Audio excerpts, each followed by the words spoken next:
मी या ठिकाणी आमंत्रित करतो सन्माननीय गोविंदजी पोलाळ, जे एक शेतकरी पुत्र आहे, कुठलाही त्यांचा राजकीय वारसा नाही आहे, कुठलाही राजकीय पक्षाचा वारसा नाही आहे, स्वतः एक शेतकरी पुत्र म्हणून त्यांची एक इच्छा होती की सन्माननीय शरदचंद्रजी पवार साहेबांसमोर माझं एक भाषण असावं.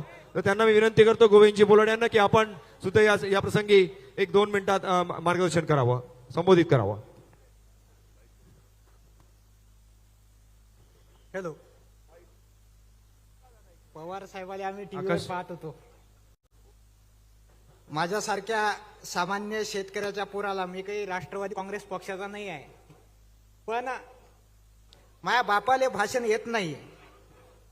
माझा बाप वावरात हरभऱ्याची सोकारी करून राहिला आणि मी इकडे भाषण देऊन राहिलो. माझ्या बापाले भाषण येत नाही म्हणून माझ्या बापाच्या व्यथा या सरकारच्या विरोधात मांडणं. आणि हा जो गमछा आहे पवार साहेब, हा जो गमछा आहे, हा गमछा माझ्या शेतकरी बापाचं प्रतीक आहे, जो मी माझ्या सभेत नेहमी घालत असतो. या महाराष्ट्राची परिस्थिती अशी आहे, एवढा मोठा खतरनाक अमृत काळ सुरू असताना सुद्धा एकीकडे संसद गळत आहे, एकीकडे मंदिर गळत आहे, रामाचं मंदिर बांधलं ते गळत आहे, एसटी महामंडळाच्या बसेस गळत आहे, पोरांच्या शाळा गळत आहे. एवढा मोठा खतरनाक अमृत काळ सुरू असताना सुद्धा अशा प्रकारचे कार्यक्रम घेणं आणि 85 वर्षाच्या वयामध्ये सुद्धा एखाद्या जवान क्रांतिकारकासारखा संपूर्ण महाराष्ट्र पिंजून काढणं हे काही साधी गोष्ट नाही. गजानन वाघमारे नावाचे कवी आहे, ते फार सुंदर म्हणतात की गाव कुसा बाहेर कसे हळहळते पाणी शोधा, गाव कुसा बाहेर कसे हळहळते पाणी शोधा, गरिबांच्या डोळ्यामध्ये कसे साकडते पाणी शोधा. की गाव कुसा बाहेर कसे हळहळते पाणी शोधा, गरिबांच्या डोळ्यामध्ये कसे साकडते पाणी शोधा, चंद्रावरचे उगीच पाणी शोधत बसलो आपण, संसदेतही कुठून इतके गळते पाणी शोधा. आणि म्हणून या अमृत काळामध्ये सुद्धा मला तर आपल्या देशातल्या लोकांचं आश्चर्य वाटतं की बायको नसलेल्या माणसाले लोक घर भाड्यानं देत नाही, बायको नसलेल्या माणसाले लोक घर भाड्यानं देत नाही, पण आपल्या देशानं अख्खा देशच्या देश भाड्यानं देऊन टाकला. ही सगळ्यात मोठी गोष्ट आहे. आणि ते लोक सांगतात आम्हाला की 1500 रुपयामध्ये लाडकी बहीण आणली तर 1500 रुपयामध्ये घर चालवा. ज्याला बायको नाही त्याला कसं समजन की आमचं घर कसं चालतं.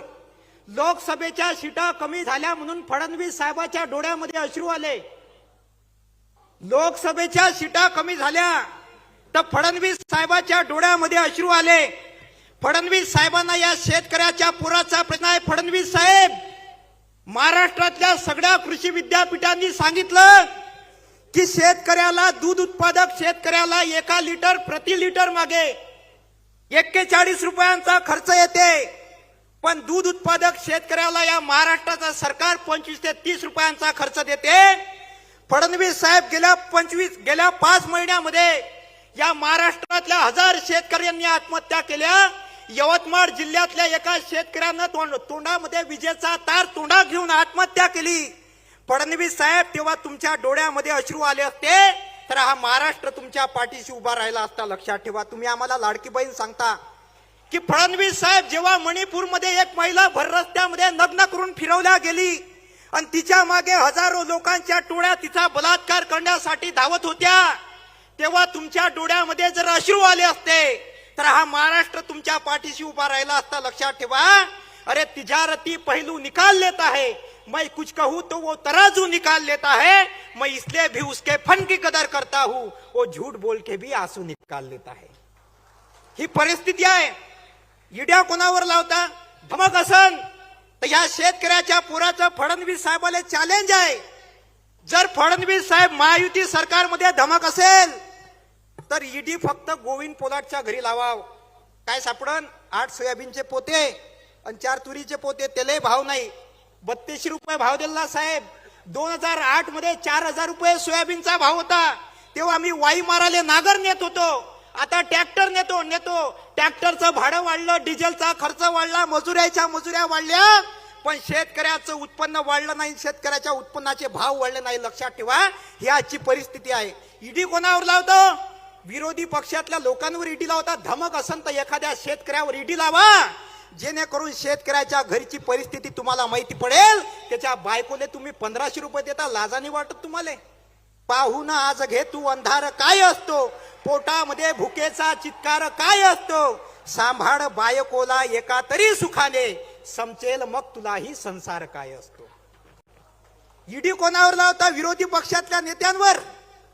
एक कविता हेमंत टाले नावाचे कवी आहे, ते फार सुंदर म्हणतात की ईडी लावायची असेल तर शेतकऱ्यांवर लावा. ही कविता जर व्हिडिओ घेत असेल तर महायुती सरकारला पाठवा, फडणवीस साहेबाला पाठवा की फडणवीस साहेब तुमच्यापाशी अशी कोणती आहे साबण. त्याच्या पक्षात गेल्यावर, महायुती सरकारमध्ये गेल्यावर सगळेच लोक पांढरे शुभ्र होऊन जाते निर्म्यानं. भवर जब भी डुबोएगा उभारा देके मारेगा, सुनो ए मछलियों तुमको वो चारा देके मारेगा, तुमको लगता है कि अच्छे दिन भी आएंगे, दुश्मन बड़ा चालाक है तुमको सहारा देके मारेगा. म्हणून म्हणतो की फडणवीस साहेब तुमच्यापाशी अशी कोणती आहे साबण, की फडणवीस साहेब तुमच्यापाशी अशी कोणती आहे साबण. आमची म्हैस वांजोटी आणि तुमचा हल्या गाबन. की फडणवीस साहेब तुमच्यापाशी अशी कोणती आहे साबण, आमची म्हैस वांजोटी आणि तुमचा हल्या गाबन. सत्तेच्या विरोधात जानेमान ठोकली, ईडीच्या तलवारीनं जीभ त्याची छाटली आणि तुमच्या पाचच्या निर्म्यानं कसे काय पांढरे होते सबन. आमची म्हैस वांजोटी आणि तुमचा हल्या गाबन. अबे धर्मांधतेची नशा अशी काय दाटली, बेरोजगार झाले तरुण, अर्थव्यवस्था फाटली, सांगा तिले शिवाले कोणता अनुदाबन. आमची म्हैस वांजोटी आणि तुमचा हल्या गाबन. अरे देशाचे तुकडे सांगा कसे जोडू, मणिपूरचे तुकडे सांगा कसे जोडू, पुस्तकावरली जीएसटी कोणत्या खोरोबर न खोडू आणि बाकी कायले ठेवलं हो मग मुर्द्यावरचं कफन. आमची म्हैस वांजोटी आणि तुमचा हल्या गाबन. उपाशापोटी देशभक्तीची हवा, अदानी अंबानी खाऊन राहिले मेवा आणि 6000 रुपयात शेतकरी सांगा वर्षभर कसा जगन. आमची म्हैस वांजोटी आणि तुमचा हल्या गाबन.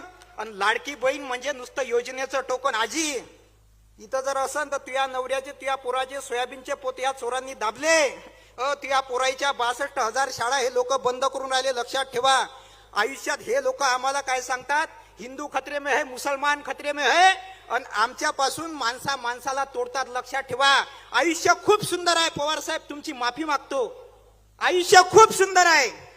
फक्त मित्रांमधला एकनाथ, नात्यातला अजित आणि माणसातला फडणवीस ओळखता आला पाहिजे. हो, महायुतीचं सरकार आपल्याला माणसाला जोडून नाही देत. वतन के चाक दामन को कभी सिलने नहीं देती, कमल दिल में मोहब्बत का कभी खिलने नहीं देती. ये हिंदू ये मुसलमान चाहते तो है बहुत, लेकिन साली भाजप इनको आपस में मिलने नहीं देती. आणि म्हणून लाडकी बहीण म्हणजे नुसतं योजनेचं टोकन आणि फडणवीस साहेबाच्या तोंडाले कोण लावा झाकण.